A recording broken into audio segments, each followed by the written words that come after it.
السلام عليكم ورحمة الله وبركاته. بسم الله الرحمن الرحيم. الحمد لله رب العالمين، والصلاة والسلام على سيدنا محمد وآله وصحبه أجمعين. ரசூலுல்லாஹி ஸல்லல்லாஹு அலைஹி வஸல்லம் அவர்களை பற்றிய தொடர் உரையின் 6வது பதிவு. ரசூலுல்லாஹி ஸல்லல்லாஹு அலைஹி வஸல்லம் அவர்கள் காபாவை தகர்ப்பதற்காக வேண்டி வந்த அந்த யானை படைக்கு ஏற்பட்ட பயங்கரமான அல்லாஹுடைய தண்டனை கியாமத்து வரையிலே வரக்கூடியவர்களுக்கு மிகப்பெரிய ஈமானுடைய பாடம். இறுதி நபி ஹபீப் முஹம்மது ஸல்லல்லாஹு அலைஹி வஸல்லம் அவர்கள் வரப்போகிறார்கள் என்பதற்குரிய ஒரு முன் அறிவிப்பு என்ற பல விடயங்களை நாம் முன்னால் பேசப்பட்ட பதிவிலிருந்து கேட்டிருப்போம்.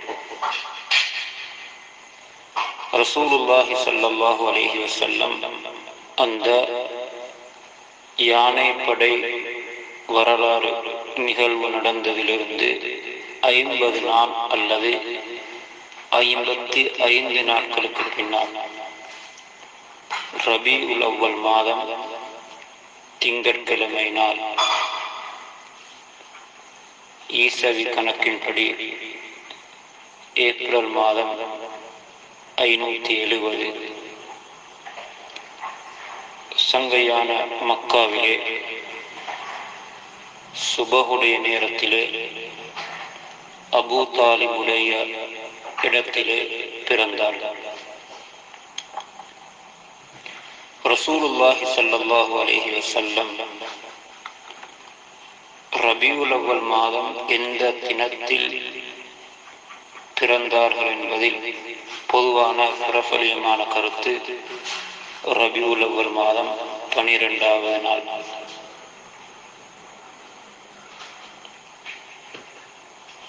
இன்னும் அதிகமான முஹத்திஸுகள் ரபீஉல் அவ்வல் மாதம் 8வது தினம் என்றும் குறிப்பிட்டிருக்கிறார்கள்.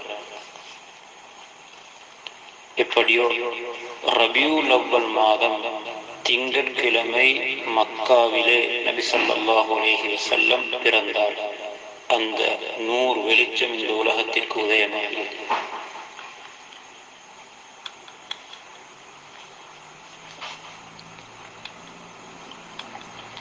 ரசூலுல்லாஹி ஸல்லல்லாஹு அலைஹி வஸல்லம்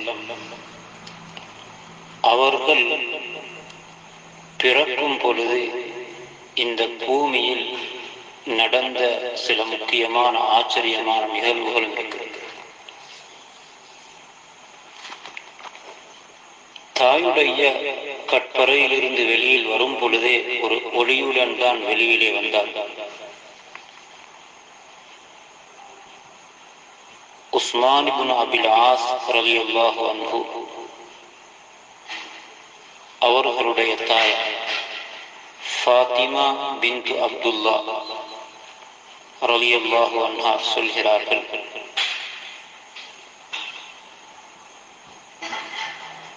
நான் ரசூலுல்லாஹி ஸல்லல்லாஹு அலைஹி வஸல்லம் அவர்கள் பிறக்கக்கூடிய நேரத்தில் நபி ஸல்லல்லாஹு அலைஹி வஸல்லம் அவர்கள் பிறக்கக்கூடிய நேரத்தில் ஆமினாவுக்கு பக்கத்திலே இருந்தேன். அந்த நேரத்தில் நான் பார்த்தேன், நபி ஸல்லல்லாஹு அலைஹி வஸல்லம் பிறந்த அந்த நேரத்தில் அவர்கள் பிறந்த அந்த முழு வீடும் அப்படியே ஒளியால் நிரம்பி இருந்தது. அதே நேரத்திலே இன்னும் ஒரு நிகழ்வையும் பார்த்தேன். வானத்துடைய நட்சத்திரங்கள் பணிந்து அந்த இடத்தை நோக்கி வருவதை போன்ற ஒரு காட்சி எனக்கு விளங்கியது. இதுவரைக்கும் என்றால் நான் பயந்தேன், இந்த வானத்தினுடைய நட்சத்திரங்கள் என் மீது விழுந்து விடுமோ என்று.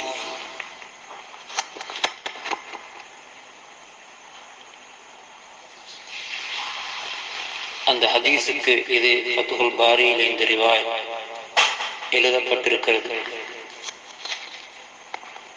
நட்சத்திரங்கள் கீழே வருவது, அதற்கு சில உலமாக்கள் விளக்கம் சொல்லும் பொழுது, இந்த ஹபீப் முஹம்மது ஸல்லல்லாஹு அலைஹி வஸல்லம் பூமிக்குள் உதயமாகிவிட்டார்கள்.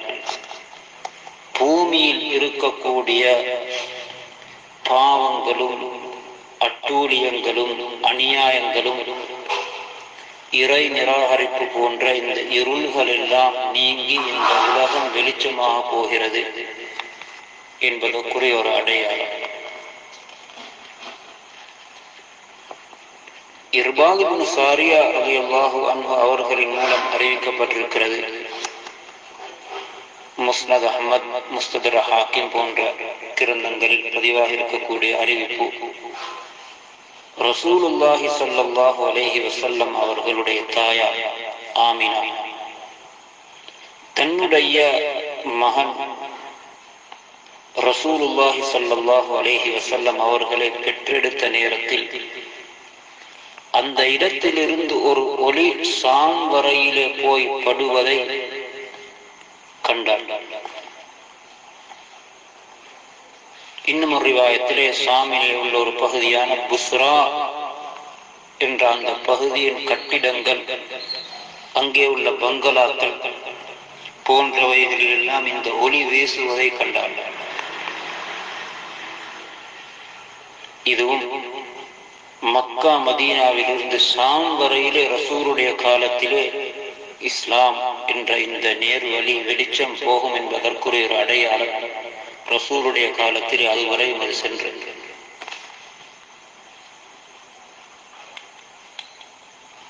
அதே நேரத்தில்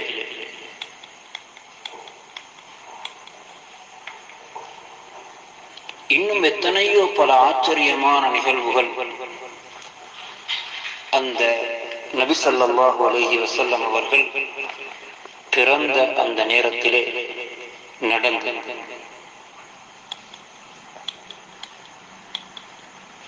யாக்கூப் இப்னு சுஃபியான் அவர்களுடைய ஒரு அறிவிப்பு, ஹஜ்ரத் ஆயிஷா ரலியல்லாஹு அன்ஹா அவர்களின் வாயிலாக அவர்கள் அறிவிக்கிறார்கள், ஒரு யஹூதி மக்காவிலே வியாபார நோக்கத்திலே வாழ்ந்து வந்தார். இந்த இரவில் நபி ஸல்லல்லாஹு அலைஹி வஸல்லம் பிறந்தார்களோ, அந்த இரவு அவர்கள் உட்கார்ந்து கொண்டிருந்த அந்த மஜ்லிஸில் இருந்த குறைஷிகளிடம் கேட்டார், இன்றைய இரவில் யாராவது ஒரு குழந்தை பிறந்திருக்கிறார்களா? குறைஷிகள் சொன்னார்கள், தெரியாது. அந்த யஹூதி சொன்னார், அவர் அவருடைய வேதங்களை பற்றி தெரிந்த படித்த ஒருவர், கொஞ்சம் தேடி பாருங்கள், ஆய்வு செய்து பாருங்கள், இன்றைய இரவில் இந்த உம்மத்துடைய நபி பிறந்திருக்கலாம், போய் பாருங்கள். அந்த பிள்ளையினுடைய 2 தோல் புயத்துக்கும் இடையிலே ஒரு அடையாளம் இருக்கும், நபுவத்துடைய அடையாளம். மக்கள் விரைவாக அந்த இடத்திலிருந்து எழுந்து சென்று விசாரித்தார்கள். தெரிய வந்தது, அப்துல்லாஹ் இப்னு அப்துல் முத்தலிப் அவர்களுக்கு ஒரு பிள்ளை கிடைத்திருக்கிறது. யஹூதி சொன்னார், என்னையும் அழைத்து கொண்டு போய் கொஞ்சம் அதை காட்டுங்கள். அங்கே சென்றவுடன் அந்த 2 தோல் புயத்துக்கும் இடையிலே அந்த அடையாளத்தை கண்ட பொழுது அந்த யஹூதி மயக்கமுற்று கீழே விழுந்தார். மயக்கம் தெளிவடைந்தவுடன் அவர் சொன்னார், நபுவத் பனு இஸ்ராயீலிலிருந்து பனு இஸ்ரவேலர்களில் தான் இந்த நபுவத் நபித்துவம் தொடர்ந்து வந்து கொண்டிருந்தது, இப்பொழுது அங்கிருந்து அது திரும்பிவிட்டது என்று சொல்லிவிட்டு அவர் சொன்னார், குறைஷிகளே, இந்த குழந்தை, இந்த பிள்ளை மிகைப்பார். இவருடைய செய்தி கிழக்கிலிருந்து மேற்கு வரையிலே பரவும் என்று அந்த இடத்திலே அவர் அறிவித்தார். ஹாஃபிஸ் இப்னு ஹஜர் அஸ்கலானி ரஹிமஹுல்லாஹ் இந்த அறிவிப்பை சஹீஹான அறிவிப்பு என்றும் சொல்லியிருக்கிறார். இது போன்ற ஆச்சரியமான எத்தனையோ நிகழ்வுகள் இந்த பூமியில் ரசூலுல்லாஹி ஸல்லல்லாஹு அலைஹி வஸல்லம் குழந்தையாக உதயமாகிய உடனே வெளிப்பட்டார். அன்று பிள்ளையாக பிறந்தவுடனே அன்றைய சமூகத்திலே உள்ள பலர் சாட்சி சொன்னார், இது உண்மையான ரசூல், இது உலகத்திற்கு உதயமாகிய ஒரு ஒளி, இவருடைய ஒளியை யாராலும் நிறுத்த முடியாது, அணைக்க முடியாது.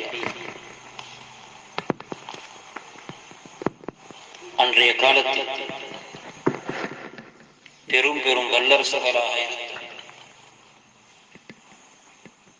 அந்த கிஸ்ரா, ஃபாரிசி, இவர்களுடைய எத்தனையோ பல விடயங்களிலே நடுக்கம் எடுக்க ஆரம்பித்தார். கிஸ்ராவுடைய பெரும் மாளிகையில் 14 கற்கள் கீழே திடீரென்று விழுந்தன.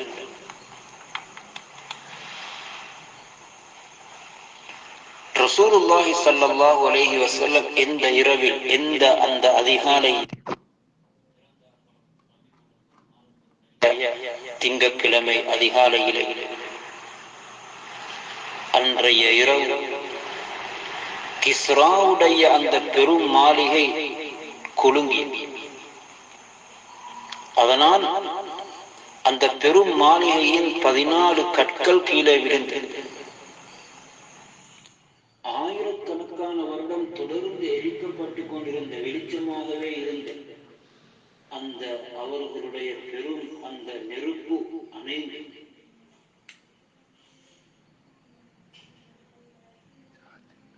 இந்த கிஸ்ராவுடைய மாளிகை நடுங்கியது. இந்த செய்தி அவர்களுக்கு மிகவும் ஆச்சரியத்தை ஏற்படுத்தியது. அதிகாலையிலே அந்த கிஸ்ராவுடைய மன்னன் முக்கியஸ்தர்களை எல்லாம் அழைத்து நடந்த நிகழ்வுகளை சொன்ன பொழுது அங்கே சொல்லப்பட்டது, பாரிசுடைய அந்த மஜூசிகருடைய ஆயிரக்கணக்கான வருடங்கள் எரிந்த அந்த நெருப்பும் அணைந்து விட்டது என்று. அவருக்கு இன்னும் பெரும் குழப்பம் உண்டாகிவிட்டது. அத்துடன் அங்கே இருந்த சில முக்கியஸ்தர்கள் சொன்னார்கள், நாங்கள் கனவு கண்டோம், அரேபிய குதிரைகள் இழுத்து செல்லப்பட்டு கொண்டிருக்கிறது, அவைகள் தஜல்லா நதியை கடந்து பல நாடுகளுக்கும் பரவுகிறது. இது இன்னும் ஆச்சரியத்தை ஏற்படுத்துகிறது. இது என்ன நடக்கிறது, என்ன நடக்கப் போகிறது என்று மன நிம்மதி, மனம் குலைந்தவர்கள், அவர்கள் குழம்பிவிட்ட நிலையில் இதற்கு யாரிடத்திலே தீர்வு எடுக்கலாம்? அங்கே இருந்து மிக முக்கியமான ஒருவரான நுஅமான் இப்னு முன்சிர் என்ற பெயரில் இருந்த ஒருவரை அழைத்து அவரிடத்திலே கிஸ்ரா சொன்னார், இந்த விடயங்களை பற்றியெல்லாம் நன்கு அறிந்த வேதத்தை படித்த ஒரு முக்கிய ஆலிமை, அறிஞரை என்னிடம் அனுப்பி வையுங்கள், நான் கேட்கக்கூடிய கேள்விகளுக்கெல்லாம் அவர் பதில் சொல்ல வேண்டும். நுஅமான் இப்னு முன்சிர் வேதங்களை நன்கு படித்த ஒருவரை அனுப்பி வைக்கிறார். அப்துல் மசீஹ் கஸ்ஸானி அவருடைய பெயர். அப்துல் மசீஹ் கஸ்ஸானி என்பவர் அரச தர்பாருக்கு வந்தவுடன் கிஸ்ரா மன்னனுக்கு முன்னால் நின்று அமர்ந்தவுடன் அவர் சொன்னார், நான் உங்களிடத்திலே கேட்கக்கூடிய சில கேள்விகளுக்கு நீங்கள் பதில் சொல்ல வேண்டும், பதில் சொல்ல முடியுமா? அவர் சொன்னார், தெரிந்தால் பதில் சொல்லுவேன். இந்த விடயங்களை சொன்னார், நடந்த நிகழ்வுகள். அவர் சொன்னார், இதை பற்றி அநேகமாக என்னுடைய நெருங்கிய உறவிலே உள்ள ஒருவரான சதி, அவர் இப்பொழுது ஷாமிலே இருக்கிறார், அவரிடம் கேட்டால் அவர் இதற்குரிய சரியான விளக்கத்தை சொல்லுவார். கிஸ்ரா உடனடியாக அந்த அப்துல் மசீஹ் கஸ்ஸானியிடம் சொன்னார், நீங்களாகவே அவசரமாக அவர் வரையிலே போக வேண்டும், இதனுடைய செய்தியை நீங்கள் எடுத்துக்கொண்டு என்னிடத்திலே வர வேண்டும். அவரும் உடனடியாக பிரயாணத்தை ஆரம்பித்தார். இவர் போய் அங்கே சேரும் பொழுது சத்தீஹ் என்ற அந்த மனிதர் சக்கராத்துடைய நிலையிலே இருக்கிறார். என்றாலும் கொஞ்சம் தெளிவு இருக்கிறது. இவர் அவசரமாக போய் இந்த நிகழ்வு எல்லாம் அவரிடம் சொன்ன பொழுது, இந்த கனவை எல்லாம் அவரிடம் சொன்ன பொழுது அவர் சொன்னார், அல்லாஹ் ஏற்படுத்தி இருந்த முடிவு செய்திருந்த அந்த விடயம் நடந்து விட்டது. இறுதி நபியை பற்றி அந்த செய்திகளை, இந்த பூமிக்கு மேல் அவர்கள் மிகைக்கப் போவதை, இந்த பெரும் பெரும் வல்லரசுகள் இவர்களுடைய ஆட்சிகள் எல்லாம் மறுபக்கம் பிறந்துவிடப் போகக்கூடிய அந்த செய்திகளை எல்லாம் அவர் சொன்னார். இதையெல்லாம் எடுத்துக்கொண்டு கிஸ்ராவிடம் வந்து அவர் கூறியவுடன், இவ்வளவு காலம் நடந்து வரக்கூடிய இந்த ஆட்சி எல்லாம் மறுபக்கம் பிறழுவது, அதற்கு எத்தனை ஆண்டுகள் தேவைப்படும், இது ஒரு சாத்தியமான விடயமா என்றெல்லாம் அவர் கூறி அதனை கணக்கெடுக்கவில்லை. ஆனாலும் சில வருடங்கள் போகவில்லை, அவைகள் எல்லாம் மறுபக்கம் பிறண்ட வரலாறுகள் எங்கள் எல்லோருக்கும் தெரிகிறது. ரசூலுல்லாஹி இந்த நிகழ்வுகள் எல்லாம் இது நடந்தது என்பது ஆதாரபூர்வமாக அறிவிப்பாளர் தொடருடன் நிரூபிக்கப்பட்டிருக்கிறது. ரசூலுல்லாஹி ஸல்லல்லாஹு அலைஹி வஸல்லம் அவர்கள் பிறந்தவுடன் இப்படிப்பட்ட பல ஆச்சரியமான நிகழ்வுகள் அங்கே நடந்தன.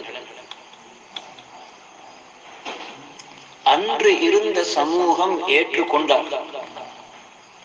இது முன்னைய வேதங்களில் சொல்லப்பட்ட அறிவிக்கப்பட்ட அப்படிப்பட்ட ஒரு நபி பிறந்திருக்கிறார் என்று.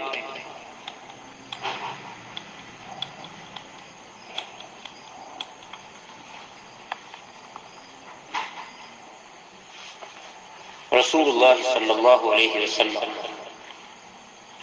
பிறக்கும் பொழுது எப்படி நூர் ஒளி வெளிச்சத்துடன் பிறந்தார்களோ, தபரானி, அபு நுஐம், இப்னு அசாக்கிர் போன்ற உலமாக்கள் பல அறிவிப்பாளர் தொடருடன் ஹஜ்ரத் அனஸ் ரலியல்லாஹு அன்ஹு அவர்களின் வாயிலாக அறிவிக்கிறார்கள். நபி ஸல்லல்லாஹு அலைஹி வஸல்லம் அவர்கள் சொன்னார்கள், எனக்கு அல்லாஹ் அருள் புரிந்த அருட்கொடைகள், அருட்பாக்கியங்களில் ஒன்றுதான் நான் ஹத்னா செய்யப்பட்டவராக பிறந்தேன். என்னுடைய மறைவிடத்தை யாரும் பார்க்கவில்லை.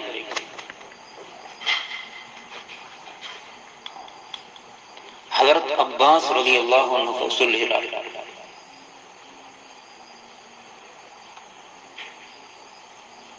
நபி ஸல்லல்லாஹு அலைஹி வஸல்லம் ஹத்னா செய்யப்பட்டவர்களாக மிகவும் பரிசுத்தமான நிலையிலே பிறந்தார்கள். இஸ்ஹாக் இப்னு அப்துல்லா ஹஜ்ரத் ஆமினாவின் வாயிலாக அறிவிக்கிறார், நபி ஸல்லல்லாஹு அலைஹி வஸல்லம் பிறக்கும் பொழுது மிகவும் பரிசுத்தமாக இருந்தது, மிகவும் துப்புரவாக இருந்தது. அந்த உடம்பில் ரசூலுடைய மேனியில் எந்த பகுதியிலும் ஒரு குழந்தை கிடைக்கும் பொழுது இருக்கக்கூடிய அழுக்குகள், அப்படிப்பட்டவைகளில் எதுவுமே அந்த முழு உடம்பில் எந்த பகுதியிலும் இருக்கவில்லை. தபகாத் இப்னு ஸஅதிலே இந்த ரிவாயத் பதிவாகிறது. மிகவும் பரிசுத்தமான நிலையில் தான் அவர்கள் பிள்ளையாக பிறக்கிறார்கள். ரசூலுல்லாஹி ஸல்லல்லாஹு அலைஹி வஸல்லம் பிறந்து 7வது நாள் அப்துல் முத்தலிப் அன்னாருடைய அகீகாவை நிறைவேற்றினார். அந்த அகீகாவுடைய நிகழ்விலே எல்லா குறைசிகளுக்கும் அழைப்பு கொடுத்திருந்தார். அந்த நேரத்தில் அவர்களுக்குரிய பெயர் முஹம்மத் என்பதை அறிவித்தார். முஹம்மத் ஸல்லல்லாஹு அலைஹி வஸல்லம். முஹம்மத் என்ற அந்த பெயர் குறைசிகளில் அதற்கு முன்னால் எங்குமே யாரிடத்திலும் அறியப்பட்டிருக்கிறது. அவ்வளவு ஒரு பிரபலியமான அழகான லேசான சிறந்த ஒரு பெயராக இருந்தும் கூட குறைசிகளில் யாருக்கும் அப்படிப்பட்ட ஒரு பெயரை வைப்பதற்குரிய சிந்தனை அல்லாஹ் உண்டாக்கவில்லை. முஹம்மது, அஹ்மத் என்ற அந்த இரண்டு பேர் அநேகமாக இப்னு சையிதின் நாஸ் இந்த கருத்தை சொல்கிறார். அரபிகள் அஜமிகள் உள்ள யாருடைய சிந்தனையிலும் அல்லாஹு தஆலா ரசூலுல்லாஹி ஸல்லல்லாஹு அலைஹி வஸல்லம் அவர்களுக்கு இந்த பெயர் வைக்கப்படும் வரையிலே இப்படி ஒரு பெயரை வைக்க வேண்டும் என்ற சிந்தனை வராமல் அந்த உள்ளங்களுக்கு அல்லாஹ் அப்படி ஒரு முத்திரை இட்டிருக்கிறார். யாருக்கும் இந்த சிந்தனை வரவில்லை.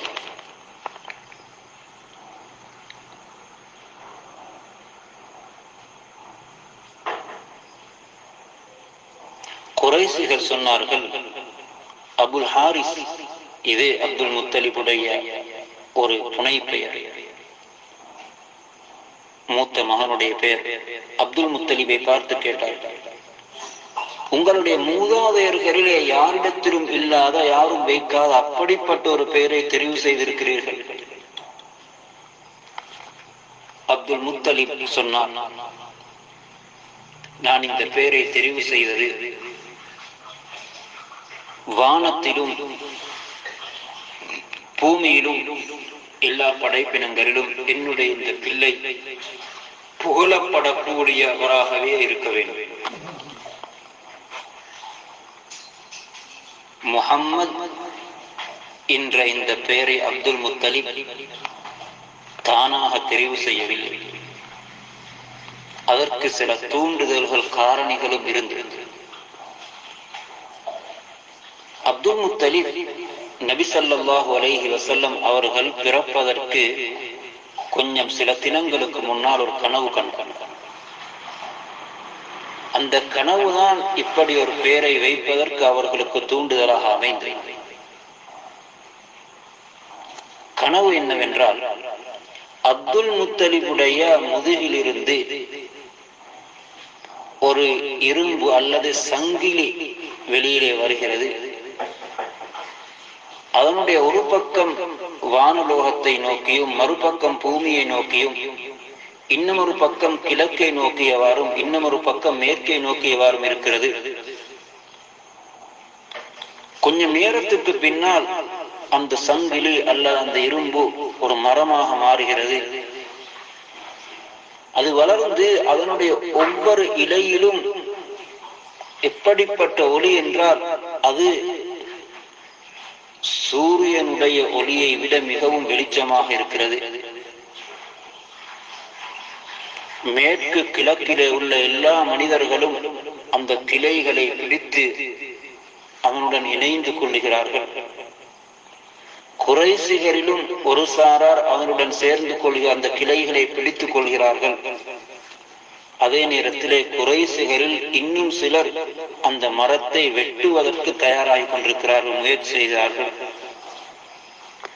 அவர்கள் அந்த மரத்தை வெட்டி வீழ்த்துவதற்காக வேண்டி நெருங்கும் பொழுது ஒரு அழகான வாலிபன் அவர்களை அந்த இடத்திலிருந்து விலக்கி தடுத்து விடுகிறார். இப்படி ஒரு கனவு.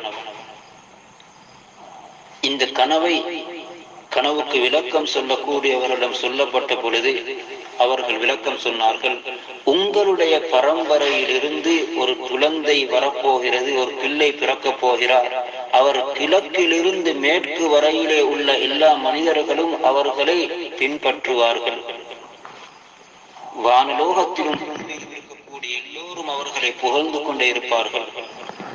இந்த விளக்கம் சொல்லப்பட்டதன் பின்னால் அப்துல் முத்தலிப் அதற்கு தோதுவாக முஹம்மது என்ற பெயரை தெரிவு செய்தார். அதே நேரத்தில் அன்னாருடைய தாயார் அவர்களுக்கும் ஒரு சிறந்த ஒரு கனவினூடாக சொல்லப்பட்டது, இந்த பிள்ளை சிறந்த நற்குணங்களை கொண்ட இந்த சமூகத்தினுடைய ஒரு தலைவராக வரக்கூடிய ஒரு பிள்ளையை தான் நீங்கள் சுமந்திருக்கிறீர்கள், அதனுடைய பெயரை முஹம்மது என்பதாக வையுங்கள். ஒரு ரிவாயத்திலே முஹம்மத் அஹ்மத் என்று வையுங்கள் என்றும் சொல்லப்பட்டிருக்கிறது. ஒயூனுல் அஸரிலே, ஹஸாயிஸ் குப்ராவிலே இது போன்ற ரிவாயாத்துகள் பதிவு செய்யப்பட்டிருக்கிறது.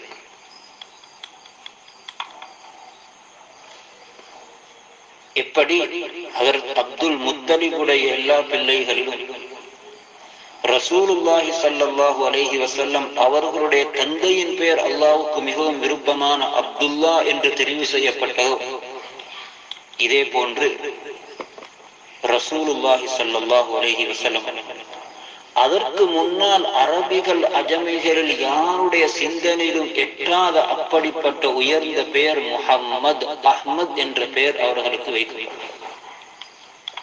குர்ஆனிலே இந்த இரண்டு பெயரையும் அல்லாஹ் கூறியிருக்கிறார். ஒரு இடத்திலே முஹம்மத் ரசூலுல்லாஹ் என்று சொல்லுகிறார். சூரத்து ஸஃபிலே அல்லாஹ் தஆலா வஇது கால ஈஸா இப்னு மர்யம் யா பனி இஸ்ராயீல் என்ற அந்த தொடர் வசனத்திலே யஅதி மின் பாத் இஸ்முஹு அஹ்மத் என்று நபி ஸல்லல்லாஹு அலைஹி வஸல்லம் அவர்களுடைய இரண்டு பெயரையும் குர்ஆனிலே அல்லாஹ் கூறியிருக்கிறார். எனவே ரசூலுல்லாஹி ஸல்லல்லாஹு அலைஹி வஸல்லம் அவர்கள் அந்த பெயருக்குரியவர்கள் எல்லா காலங்களிலும். அபு தாலிப் ஒரு கவிதை படிப்பார். ஹஸ்ஸான் இப்னு சாபித்தின் வாயிலாக அந்த கவிதை சொல்லப்பட்டிருக்கிறது. வஷக்க லஹு மின் இஸ்மிஹி லியுஜில்லஹு ஃபஸுல் அர்ஷி மஹ்மூதுன் வஹாதா முஹம்மது. அல்லாஹ் தஆலா தன்னுடைய பெயரிலிருந்தே அவருக்கு பெயரை வழங்கினான், அவரை கண்ணியப்படுத்துவதற்காக வேண்டி. அர்ஷுடைய காரணம் அல்லாஹ் எல்லா காலங்களிலும் புகழுக்குரியவர்.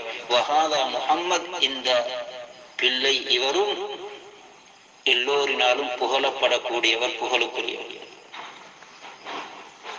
இந்த விடயம் ஃபத்ஹுல் பாரியிலே பதிவு செய்யப்பட்டிருக்கிறது. சுருக்கமாக சொன்னார், ரசூலுல்லாஹி ஸல்லல்லாஹு அலைஹி வஸல்லம் அவர்கள் பிறக்கும் பொழுதே அன்றைய காலத்தில் இருந்தவர்களே முன்னைய வேதங்களில் சொல்லப்பட்ட விடயங்களை வைத்தும் அந்த நேரத்திலே நடந்த பல நிகழ்வுகளை வைத்தும் இவர் இறுதி நபி, இந்த உம்மத்துடைய நபி, சய்யிதுல் அவ்வலீன வல் ஆகிரீன், உலகத்துக்கும் இந்த நூர் ஒளி வெளிச்சம் கியாமத் வரையிலே ஒளிமயமாகிக் கொண்டே இருக்கும். இவர் வானலோகத்திலும் பூமியிலும் எல்லா காலங்களிலும் புகழுக்குரியவர். இவர்களை யாராலும் கேவலப்படுத்த முடியாது என்பது அது முடிவு செய்யப்பட்டுவிட்டது. முஹம்மது அஹ்மத் என்ற பெயருக்குரியவராகவே அல்லாஹ் அவர்களை எல்லா காலங்களிலும் ஆக்கி வைத்தார். ரசூலுடைய காலத்திலிருந்தே எதிரிகள், இஸ்லாத்துடைய விரோதிகள், பொறாமைக்காரர்கள் அவர்களை அசிங்கப்படுத்துவதற்கு, கேவலப்படுத்துவதற்கு, தலை குனிய வைப்பதற்கு எத்தனையோ வகை வகையான திட்டங்களை தீட்டினார்கள், முயற்சி செய்தார்கள். அன்றிலிருந்து இன்று வரையிலே முயற்சி செய்த அவர்கள் கேவலப்பட்டு அசிங்கமாகி அழுக்காகினார்களே தவிர ரசூலுல்லாஹி ஸல்லல்லாஹு அலைஹி வஸல்லம் அவர்களுடைய அந்தஸ்து எல்லா காலங்களிலும் அதிகரித்துக் கொண்டு இன்று வரையிலே ரசூலை யாரெல்லாம் அசிங்கப்படுத்த நினைத்தார்களோ, அழுக்காக்க நினைத்தார்களோ, இல்லாத பொல்லாத விடயங்களை சொல்லி அவர்களை கேவலப்படுத்த நினைத்தார்களோ, அவர்கள் அழுக்காகினார்கள், அசிங்கமாகினார்கள், கேவலமாகினார்களே தவிர உலகத்தில் இருந்ததை விட ரசூலுடைய புகழ் பாடப்படுவதைத்தான் நாம் பார்க்கிறோம்.